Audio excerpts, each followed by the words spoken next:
I mean, I was with girls and women along the way through undergrad, and nobody ever talked about it. Nobody ever thought there were any barriers. So it was almost this complete denial of gender as an issue or gender as any kind of barrier. When I got into the workforce, again, I just had the benefit of being in extraordinarily entrepreneurial environments where opportunity was what ruled. I think New York has a lot to do with that, in that it is opportunity is the main driver, performance is the main driver. And then in the music industry, you know, a lot has changed, but a lot needs to continue to change. We have built a company where we've had 0 management level turnover since day one. Let's do this? Okay. So I am so excited to be doing this chat today with Golnar. She is the founder of one of the fastest growing independent music publishing companies in the world. In the world. How does it feel when you hear that? I feel like you're talking about somebody else. It feels good, but it's been 16 years. And a lot of people don't really realize that we've been around for that long and have put in a lot of sweat and tears to getting here. No one ever understands the trajectory. Yes. If there is a award for women in business, she has won it. If there is a power list for women in the music industry, she is on it. And she is also a mother to 22-year-old twin girls. So we were having a chat yesterday, and so I was asking her, you know, I've spent most of my kids' childhood also trying to build a media business, not one of the fastest growing in the whole world. And she assured me that my kids who are much younger would not grow up to resent me or possibly sell drugs on a street corner. So that was really assuring. Yeah, I have no doubt that you are every bit as incredible at home as you are here and in your work.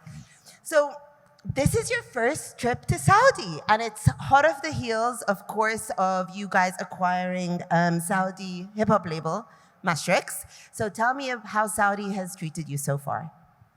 It's been amazing. I arrived here on Thursday, straight from Dubai, and I didn't know what to expect. You read about a lot of different things and about what life is like, but I really don't believe in doing business by proxy, and I don't believe in making your impressions by proxy. So it's been really great to be on the ground here. I think you see so much about what is changing culturally, shifting, actually happening before your eyes. And that's been great to see. I think we're in a little bit of a bubble here insofar as what we are experiencing. I wish I had a few more days because I would like to see more of the city and the culture and just experience and witness that. But so far, it's been great, and I can't wait to be back. I'm going to dig back into the culture and the music scene in Saudi and in the Middle East. But first, I kind of want to go back to the beginning. So Reservoir Media actually, and this fact is wild, it's the only female-led, publicly traded, independent music publishing company in the US, which is just mind-blowing to me.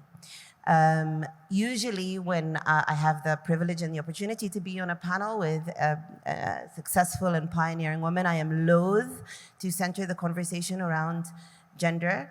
But I think contextually, today, it's an important part of the conversation, and for several reasons. So, I mean, as you said, you've been building this company for over 16 years, and yet, actually, when it comes to gender biases in the industry, not that much has changed. I think it's still under 15% of big music companies that are led by women or have women in leadership positions.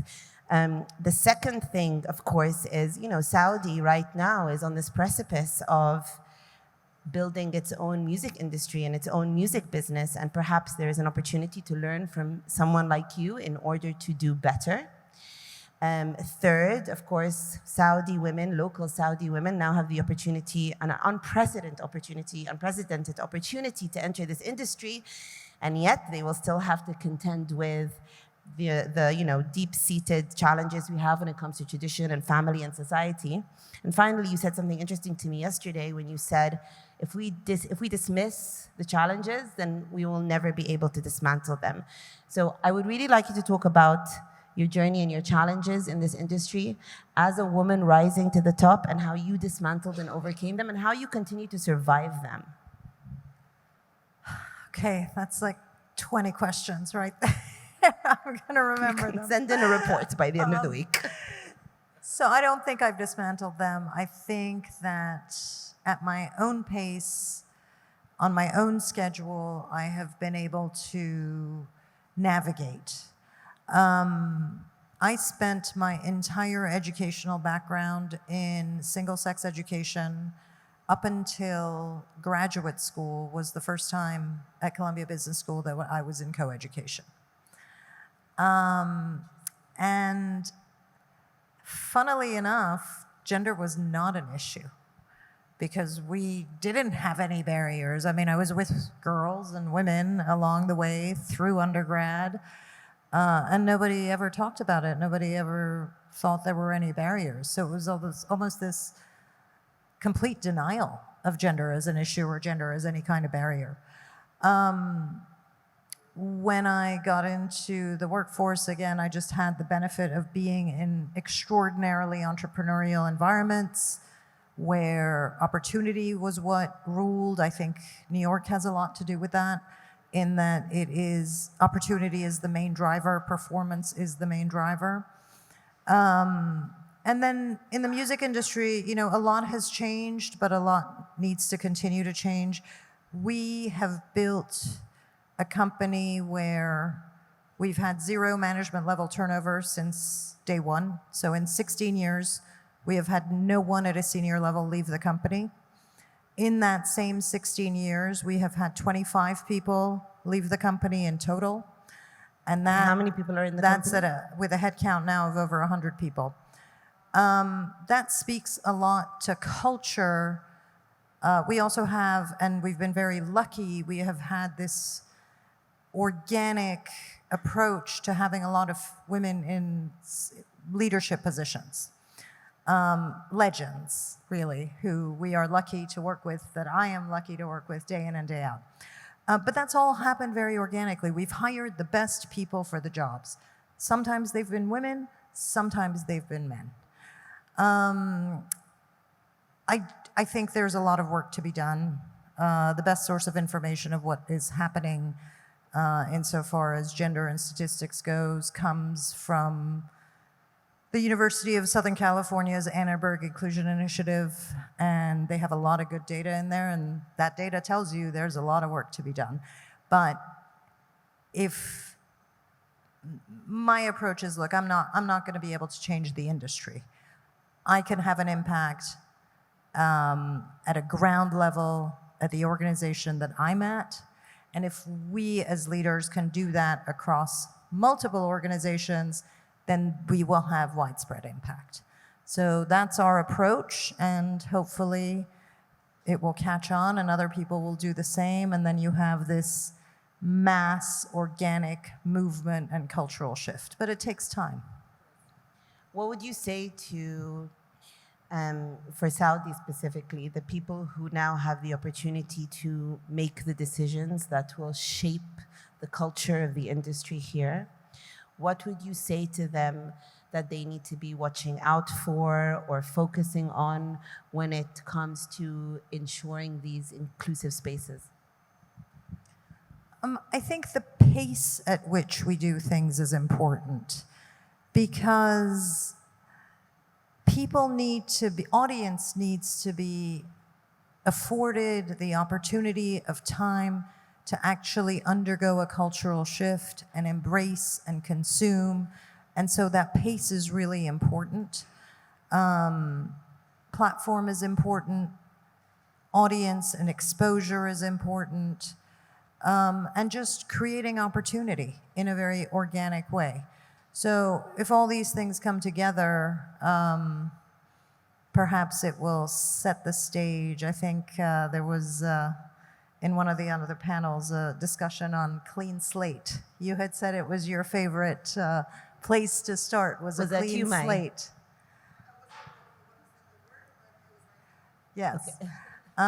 So there is the opportunity for a clean slate here. And again, it's, it would be best served with the right platform and audience. You know, it's amazing. I'm just constantly so fascinated by these incredibly fast shifts. A few months ago, Cosmicat was in Egypt and she was doing a talk, and she said, one day I was in a house party in the basement, secretly performing and producing and playing with a cat mask on, quite literally. And then basically overnight, she's on global stages. And that is an amazing time to be a part of that. Which leads me to my next question, because you are actually very much playing an integral role in these new developments in the Middle East. Starting with your seminal joint venture with Pop Arabia back in 2020. It was 2020, right? It was announced in 2020. When was it first discussed? We go way back. Oh, really? I'll give Oh you my the gosh, do history. tell. No, and then you got to tell that story, and then we'll get to my question. I'll step back for a second, and this will be a recurring theme, and I think for us it's really about the people we're in business with. I touched on the fact that we have zero turnover. I get into business people, and I really hope to stay in business with them until we're super old and weak and frail. So Spec's relationship goes back to when he was an artist, a Juno-winning artist with a Canadian hip-hop group that he founded called the Dream Warriors. At that time, he was signed by Annette Barrett, who happens to be the managing director of our operation in the UK. So now we're, 25 years, 30 years? Subsequent to that, his career progressed, Annette's career progressed, and we came back together in 2015, at which time Spec had already founded Pop Arabia, moved to New York with his family to take a leadership role on the creative team based in New York, worked with the entire roster of creators that we had at the company then until 2019, at which point what was happening here and the developments became really compelling, and we started talking about a move back and what that would look like and what our partnership would look like and how we could continue to invest and grow the business here. So it's a pretty long history. Wow. And so it's interesting because you are both obviously doing very similar things on different sides of the world. And then you come together and now you have this shared, very lofty ambition, which I don't doubt you'll achieve, which is to own the majority, if not all, the Arabic music copyrights in the world. You, of course, have now gone in with taken over The Voice of Beirut, 100 copies, of course, which is our mahraganat culture in Egypt. Controversial as it may be, it's extraordinary. And then, as I mentioned earlier, you've got Mashrix in Saudi. So it's really interesting because when you read the business press about these constant announcements that you're making, and they're coming in at lightning speed, you know, they'll always do the figures and the market opportunity and the growth and the potential, and there's millions and I don't know how many listeners and how many streams. But that market opportunity was available to plenty of companies. And so I'm interested to understand, what was it that had you take on that first mover advantage, and what sparked your desire to be such an integral part of the music scene in this region? First of all, we were lucky. We get into business in places and areas where we find the right people. So we were exclusively a publishing company until 2019, at which point we acquired Chrysalis Records and subsequently Tommy Boy, because we found the right people. So that got us into the label business. Spec was the right person and arguably the mayor of music in this part of the world and what he does and how he services Is that talent. an official title? And that is... No, it's okay. And I just made it up. I love it. We're going with it. That's the headline. You know, you can't just come here and do business by proxy. You need people on the ground who know about the business. We have an entire team here. Nadia's here, Ronnie's here, Cynthia's here, Ray's here. I mean, there's an entire Paparavia team that is engaged and immersed, and that's not even everybody. So he definitely is the one who had the vision that things were moving here. But along with that vision came a lot of time and energy spent networking and understanding the culture, the business, the industry. It's a completely different ecosystem than it is in other places. And I do believe that if you want to get into business in any kind of emerging market, it should be done with respect. And that respect comes in the form of having people on the ground who are local and understand the culture. And that is the starting point. We've been very lucky because we've found the right people. Yeah, you're right. I mean, that's a point that I see, you know, especially we've started to do more and more business in Saudi recently, and I'm always very interested to see, which is natural and happened in the Emirates at the beginning of their own trajectory, kind of bringing in Western companies and global companies to come in with their expertise and set up infrastructures and do the groundwork. I always find that a little terrifying. I set up my own company because just the importance of owning our own stories and owning our own cultural narratives is something that keeps me up at night, and it terrifies me when I see the damage that's done when that doesn't happen, and we can see that with what's happening in the world now. Now, you guys are in this extraordinary position right now when you own the sheer catalog of Arab music that you do. I mean, this is everyone from, you know, Sabah to Sawarikh. I mean, that's a huge portfolio, and that's the story of our culture, and that's the story of our cultural expression. What is the kind of responsibility that you feel, quite literally having the keys to that story, and what do you intend to do with it? I don't know if we have the keys. We have a fiduciary obligation and a cultural obligation to provide access and platform and opportunity to allow our creators to tell their story. So I would say we're more of a conduit to help magnify voices. And that's all very much relationship driven. That's part of why it's been so important for me to be on the ground here, to have the Mashrex crew here. We spent a lot of time last night with Muhammad Ramadan. You know, it's just... We're going to talk about that in a second. We're going to talk about Muhammad Ramadan. So our job is to provide access, really, and to provide a voice for them to tell their story. I think that, you know, earlier this year we helped release all of De La Soul's music on the streaming platforms, music that was never available.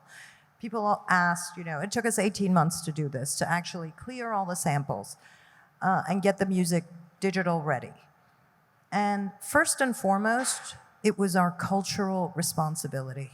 And that's the same way I think about what we're doing here. We have a cultural responsibility to get this music out and heard and actually facilitate that movement of culture.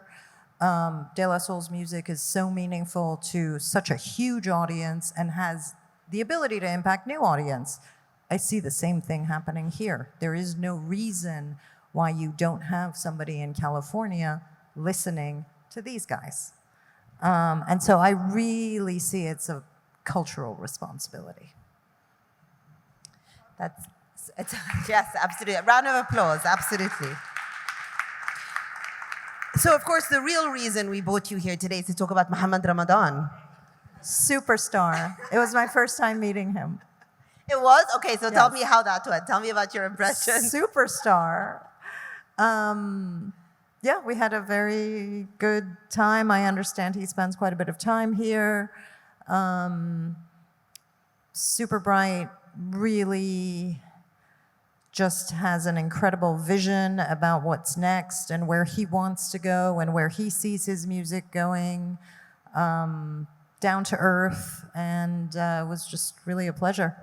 So I think it's interesting because you guys are obviously coming in and operating with the kind of infrastructures and regulations and systems and financial infrastructures that are relatively new to this part of the world. When it comes to the music business, it's kind of been a wild west. I mean, I've worked in the media industry in the Middle East for nearly 20 years now, and for the majority of that industry, just even from a PR press perspective, if you want an interview with someone or if you want to market their music, it's like, do you know a friend who knows a friend who can get, it's just it was very, very confused. How are you finding but there's also tremendous opportunity for the artists in that because they're so used to having absolute control. How are you finding that part of the process with Arab artists, kind of getting them to relinquish the control to everything apart from the artistry? So first of all, I was born in the Middle East, so on a personal level, there's some cultural parallels, I would say. So none of this surprises me or is foreign to me. I don't think we're asking people to relinquish. I think that we are asking people to let us ride along with them and help them, and again, provide that platform and provide that voice and provide some form of amplification. And I'm actually, and I think I would probably speak on behalf of the team, in that we want our roster of creators to be extraordinarily engaged, and really handing over the keys to us doesn't do that. I mean, we really want to be in lockstep with one another. That's what enables us to have these long-term relationships. You've been doing this for 16 years, as you said, and it's so hard, and it's so long. What keeps you going? I mean, I don't have a choice, really. We are a public company now. We have a lot of shareholders, so I have many, many bosses now. My father calls me at 8 a.m. every morning. Doesn't matter what time zone he's in. He's our main shareholder, so there's Your that. father is your main shareholder? Yes. I love that. Okay, we're gonna freeze right there and we're gonna talk about that. We are first and foremost a family business. Okay, so you have to tell me how that happened and how that experience has been for you. So my business I run with my 3 brothers, and so I'm fascinated by this dynamic. And is it like Succession for you? No. He is the farthest thing from Logan Roy that you can imagine. And I would say my brother is the furthest thing from any of those guys. It's the most important relationship in my life. And it is every part: mentor, teacher, advisor, supporter, champion, cheerleader. I can't really express the gratitude that I have to him for giving my brother and I the platforms. My brother is in an entirely different business, but also a publicly traded company. But it's really because of the platform and the teaching of my father that we are in the position that we're in. That's quite a family. I understand your cousin as well is Dara at Uber. Yes. What did your grandparents do? So I was born in Iran. When we lived here on my father's side, the family business was the largest manufacturer of food and pharmaceuticals in the country. On my mother's side was the largest manufacturers of shoes and tanneries and safety equipment for factories. I grew up in a chocolate factory. Bottom line. You obviously grew up in a family of very, very, very hard workers and entrepreneurs. So you obviously you told us you had this amazing relationship with your dad, but how has it been from a work perspective? How has that been working as a family business, as you say? Again, I mean, we're extraordinarily lucky because nobody leads with ego. Everybody leads with what is best for the business. Nobody is forgiving of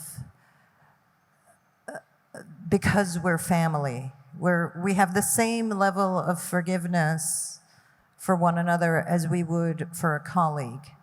And so, we may have a tense conversation in one of those 7-day-a-week, every morning conversations, and then he'll shift to how are my favorite people. And his favorite people are my children. So, it's this shift. And I think the main point is that nobody leads with ego. And everybody wants to see everybody succeed. Remember that. Let's look to the... Who's older? I'm the oldest. Okay, she's in charge. And he's the youngest. And then there's two in the middle. Okay. Let's look to the future. I think it's an interesting. You talk a lot about tech and music industry and about AI, and I think it's an interesting thing because part of owning these catalogs is looking back, right? Looking back and seeing where the potential is in the history of our music and these music cultures. But naturally, in order to survive, you've also got to be very forward-looking and tech-driven. So tell me, how are you feel? Because I always say I have very different feelings when it comes to AI. I have how I feel here, which is let's do it, let's embrace it, let's lead, and then there's how I feel here, which is so. So I think that feeling that you have comes from uncertainty because we don't know what the impact is going to be. We don't know how we're going to use it. We don't know how it's going to impact the livelihood of creators. And there is an entire class of creators that will be severely impacted. Those people who are creating interstitial commodity music that is really being done by production houses now. Those people are going to be impacted. There's no doubt about it. I think that we are talking about AI in a binary context in that we speak about AI or the human creative. And instead, we have producers that we're working with like Oak Felder who are talking about AI and the creative. And he's showing how his work is enhanced and actually made better because of the tools at his disposal. So a lot of studio functions are now being accelerated. A lot of sourcing and sound functions are being accelerated. Nobody's really talking about that. It's more about Big Brother is taking over the creative development. Recent study in Nature magazine showed that human creativity still surpasses machine creativity. I think that people's relationship with music is emotional. It is based on an experience. It's based on who you were with, where you were, who the love of your life was, and that is never going to be replaced by a machine or a virtual artist. We go and share in musical experiences with people we love, and we sing the lyrics, and we have a moment. That's not going to happen sort of virtually, so I'm not too worried about that. I did go and see ABBA Voyage. Oh, you did? How was that? I did. I mean, listen, it's game-changing. It's absolutely unbelievable, and the opportunities that it will create for posthumous-type shows or for shows. Kiss just announced they're not touring anymore, and they're actually working with Pop House to develop the similar content. It's really interesting what's happening, and that's another accretive revenue source and channel that's going to be available, and that's great. I don't see anything wrong with that. It's just another way that people can love the music they love.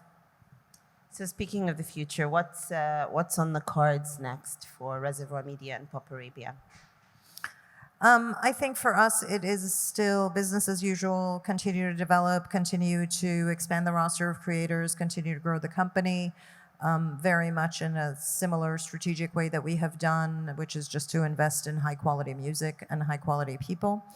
Pop Arabia has made some significant moves in the region, having recognized that there's actually no formal way for public performance licenses to be monetized and actually be issued in the UAE. And so that led Spec to establish ESMA and actually start creating a mechanism where ESMA was then able to license music for the Fountains, for Dubai Expo, and for a number of other initiatives, and actually start setting precedent for the issuing of licenses in public performance. And these are all things that need to happen in this region, and it's great to be at the forefront of that. We are extraordinarily supportive of that initiative, and really of all initiatives that look to partner with ESMA and continue, that movement forward for an established and known mechanism for public performance licensing.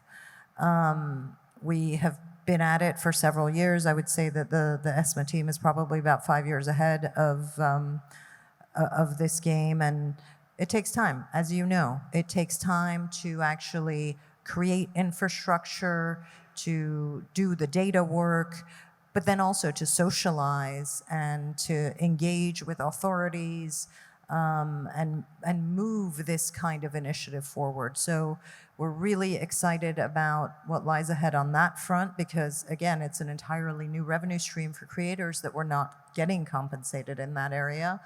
And then to continue to diversify the portfolio. One of the more sort of lofty goals that I have is how we facilitate the movement of culture. And culture historically has not moved really from east to west, at least in music. You have these isolated situations with K-pop, but it would be really great to see how with this global creative team and this global roster of creators, we're able to create platforms for our roster here in other territories, in other geographies. And I think that's when we've actually done our job, because that dialogue and understanding of culture is the only bullet that we have to counteract what's happening today in the world.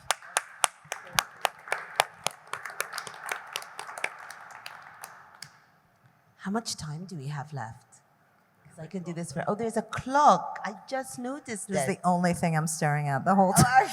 She's like, when is this over?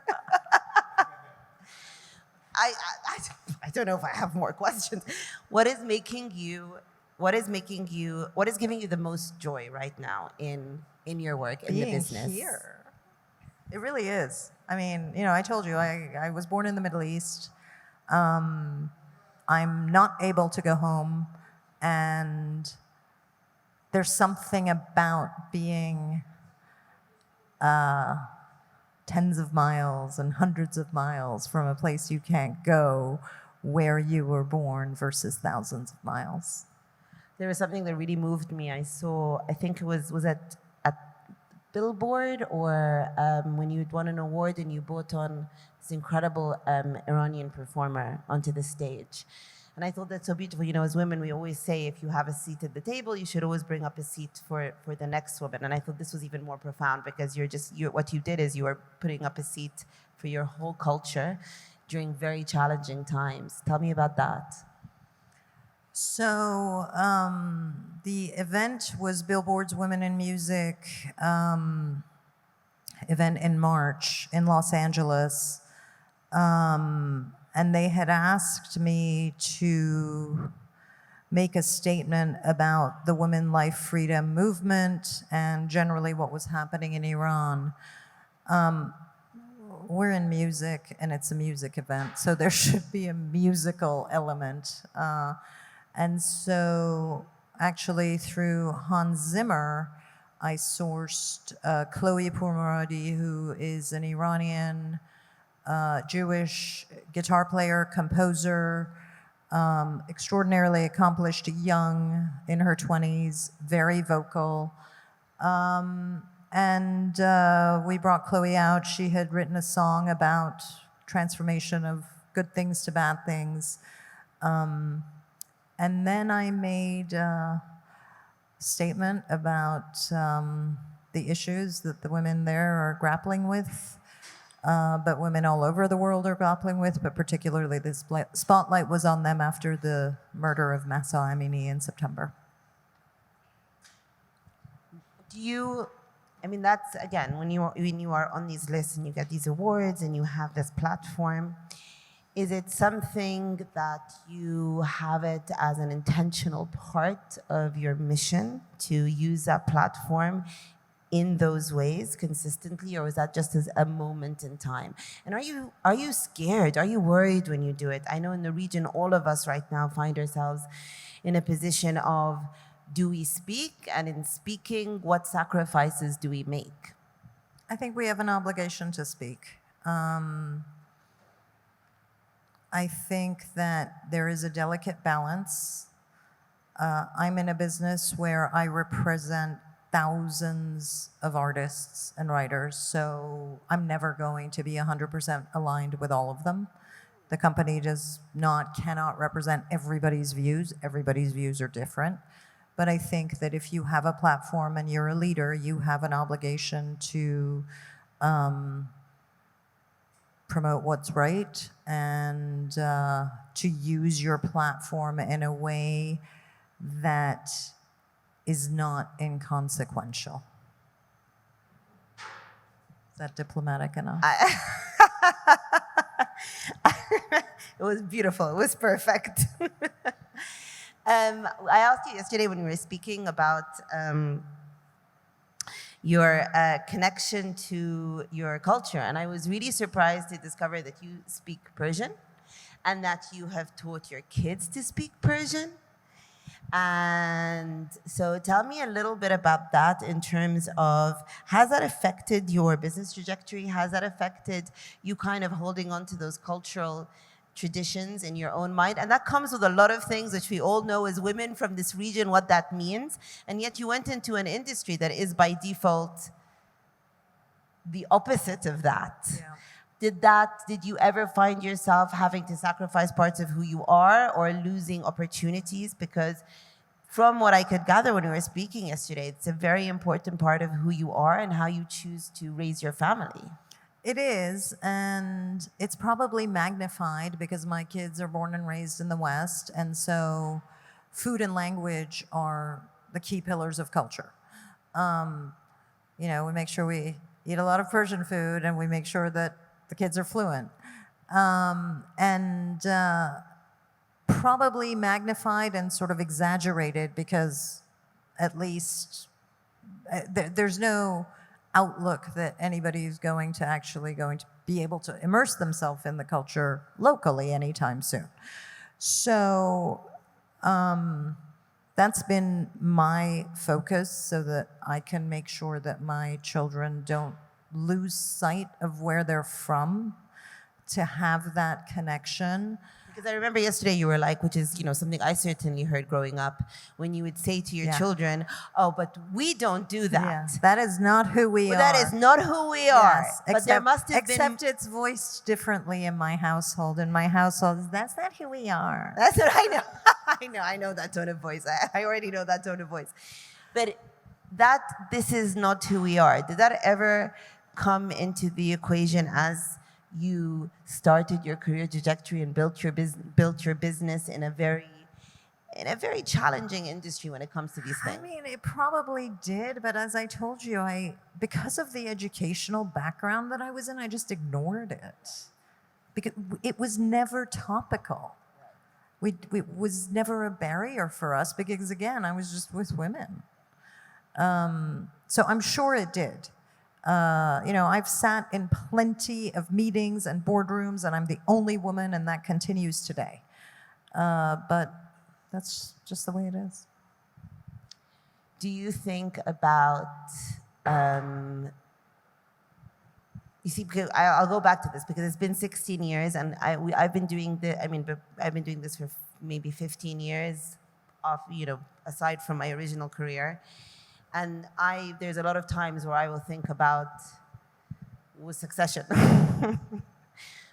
How are you feeling about this? You are a publicly traded company. Your kids are older. I'm sure there's many things that you would love to be exploring outside of the grind. Where's your headspace at with that? I mean, it's still day one for me.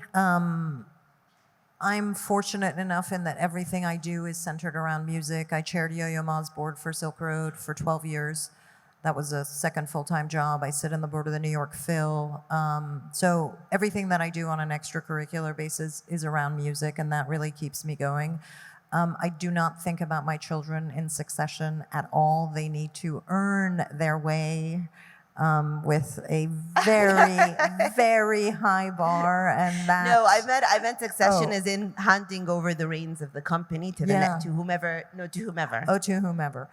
Yeah, we are a publicly traded company. That being said, 75% of the company is owned by the existing shareholder base, so we have a very small piece of it that's actually publicly traded. We have a great team. We have a great team that we've developed over the years and a lot of skill sets, and as I said, nobody's left, so. If something happens, there's definitely people in place with the right tools and skills to continue. And I think we all very much have an idea that we are in this collectively, that it isn't a singular person that is responsible.